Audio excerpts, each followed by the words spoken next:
Good morning, guys. This is Jonathan Grecu with the Sojourner's Mission. I hope y'all are doing well this morning. As promised, in the last video, at the very end of the segment, I said that you would know that something was happening in America when an earthquake happened. And so I said that what I would do was I would share in the following video about what the Lord showed me about an earthquake. In preface to this, what the Lord showed me, I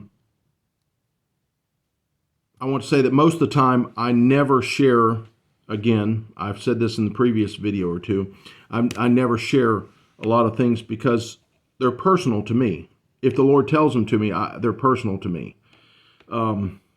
But I feel like this is something that has to be said, that as a watchman, that it is my obligation to, if the Lord tells me to go ahead and say it.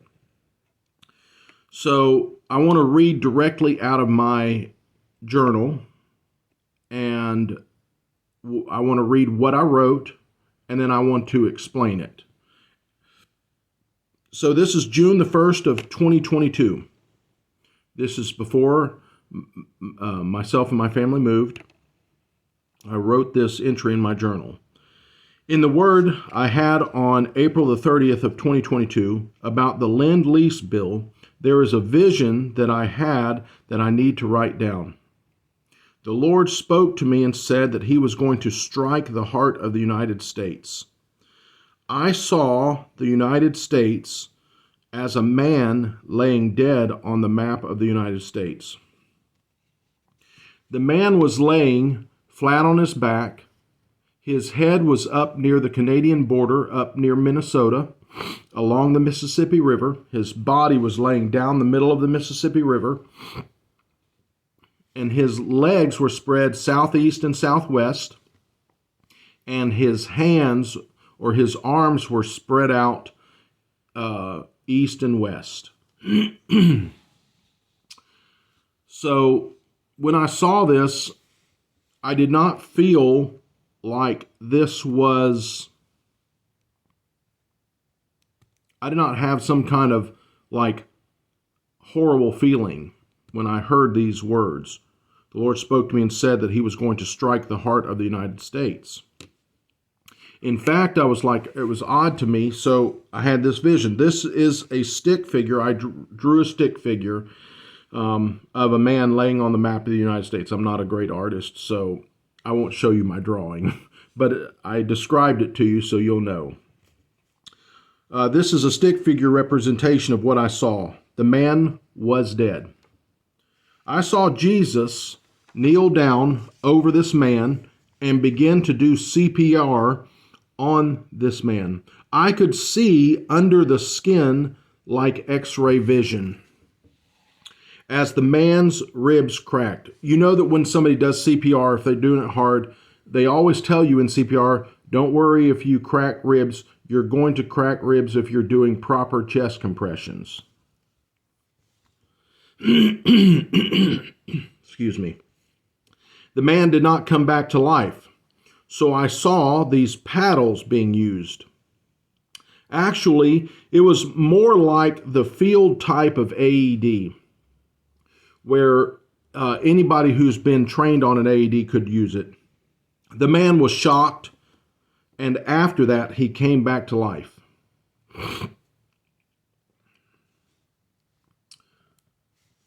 When the United States government voted the Lend-Lease law into effect, it caused the United States to have a heart attack and die. The United States of America has flatlined. Jesus is getting ready to do chest compressions. There will be a large earthquake on the New Madrid fault line to signify that CPR on America has begun. It will look violent and chaotic in nature. Look, I want to tell you, if you've ever been on the scene of some kind of terrible accident, somebody's died, everybody's saying, hey, back up, back up. And it's always the things that you you think, oh my God, this is horrible, but really it's life-saving. So they're telling you, you have law enforcement there, you have paramedics there, you have firefighters on the scene. They're trying to save the person's life. The shirt's been cut off, the person's laying bare-chested, and they're doing chest compressions. This is what the scene looks like. And they always tell you is that when you stick those sticky pads on, that what you're supposed to do is tell everybody clear so nobody else gets shocked. And all of a sudden, boom, and up rises the chest. Boom, up rises the chest, right? Until they get a heartbeat. This is what I saw. The scene, guys, church in America, I'm going to go ahead and say it. The scene is going to look very chaotic. In the natural, it's going to look like total devastation. It is. It's going to look like devastation because death is devastating. Anybody who's ever been on a scene of somebody who's died, there's been an accident, they pulled them out of the car, they're doing CPR. Everybody, you got bystanders who are screaming, people who are worrying. You got the police officers telling them to get back. They're corridoring the place off so that it's the personnel can work in safety. They're blocking traffic. They're rerouting traffic. Everybody understands what we're saying. All of the logistics that go into saving a person's life on the side of the road after an accident or something's happened, this is what you're looking at. Whether it's at a person's house where they block off the whole block, whether they block off their street, whether they're telling you to get away so that you don't just stand there and look, just gawking in wonder. All of these things, this is what the scene looks like. It will be for the revival of America. I want to say that we all of a sudden, we like the word revival, as long as revival in America looks like 3 nights and we all had a great church service. But revival is when someone is dead and now comes back to life. Revive, not vibrant. Revive, okay? America will come back alive. America will come, as a man, will come back to life. This earthquake will mimic the earthquake of 1811 and 1812. There was the earthquake on the New Madrid fault line in 1811 and 1812. It started in December of 1811 and went through February of 1812. There were multiple earthquakes, and they were the level, if I'm not mistaken, was over 7.0. I think it was like 7.6. It was violent. It was so bad that it was actually felt. It happened in New Madrid, Missouri, and it went all the way. You could feel it all the way in Boston, Massachusetts, where it rang the church bells. I want you to know that this is going to be violent. It will be. It's going to be violent. There will be great loss and trauma, but also great testimonies of salvation. Many things that happen will be like when the chest compressions are administered. Excuse me. Ribs break and crack beneath the surface. The pain is felt for weeks and months to come, but the person is alive. This life-saving measure is going to be costly. It's going to hurt. It's going to hurt personally for people. It's going to hurt corporately for the church. It's going to hurt corporately for America. But it is going to be life-changing and life-saving. America will be saved. Will come back to life. It will. There have been words spoken about a division of the United States into 27 and 23 states. I do believe that there will be a separation, those who stand up for righteousness and those who don't. I actually wrote that there would be a separation of sheep and goats, those who stand up for righteousness and those who don't. I'm going to write, excuse me, I'm going to read the addendum. The addendum follows.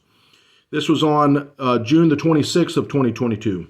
With the reversal of Roe versus Wade, I do believe that the lines are being drawn in the sand. The Joshua call is coming forth. The interesting thing about the verse where Joshua said, "As for me and my house," came after the unbelieving generation died. A new generation is rising to take the place of the apathetic church generation. Get ready for the CPR on America. I want to read something else. I've got just a couple of minutes, and I want to share this part. This is to the representatives who did not vote yes but voted no.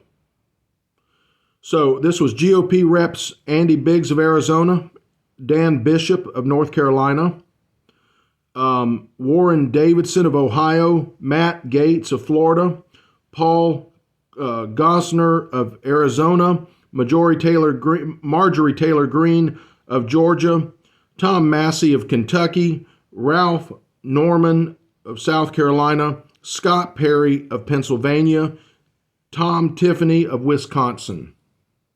Those 10 representatives, your states will be spared more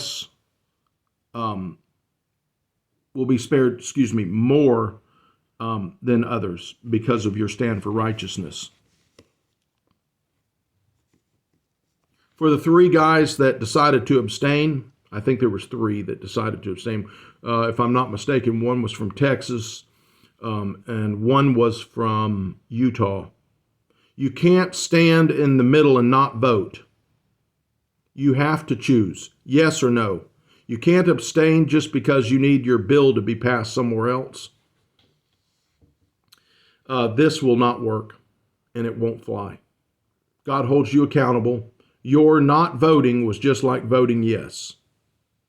Just going to go ahead and say that to you guys.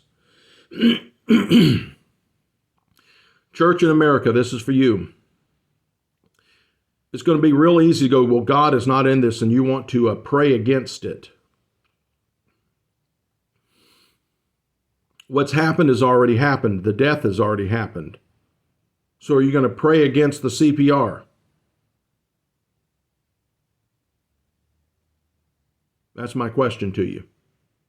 You need to begin to pray for CPR and pray personally, and I'm going to say this personally, that God shows you where He wants you at this moment in time. This is not about the natural now. This is about the supernatural, about God's will and purpose for the United States of America in the coming days, weeks, years, or months and years ahead. This is. I need you to know that. You need to know.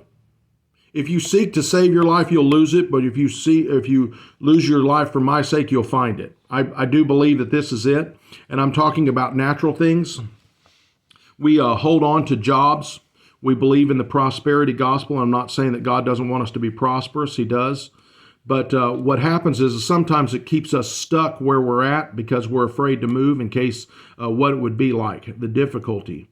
Me and my family, we moved because God told us to move. For those of you who know my story, I don't mind telling that later, but I'm not going to tell it today. Me and my family, we moved because God told us to move. He spoke to me 10 years in advance, and I didn't understand it all until the last minute. And I'm glad that I understood it at the last minute. He had been trying to tell me that I was going to move since 2010. There are others of you who know you're supposed to be moving, but you haven't moved because you're afraid of what it might cost you job-wise. Move. Get moving. Move now while you have the opportunity. You may not. Please move, guys. I'm praying for you. I'm going to come back in a new video because I only got 15 seconds. I'm going to come back and I'm going to talk to the church. I love you. Bless you in Jesus' name. Amen.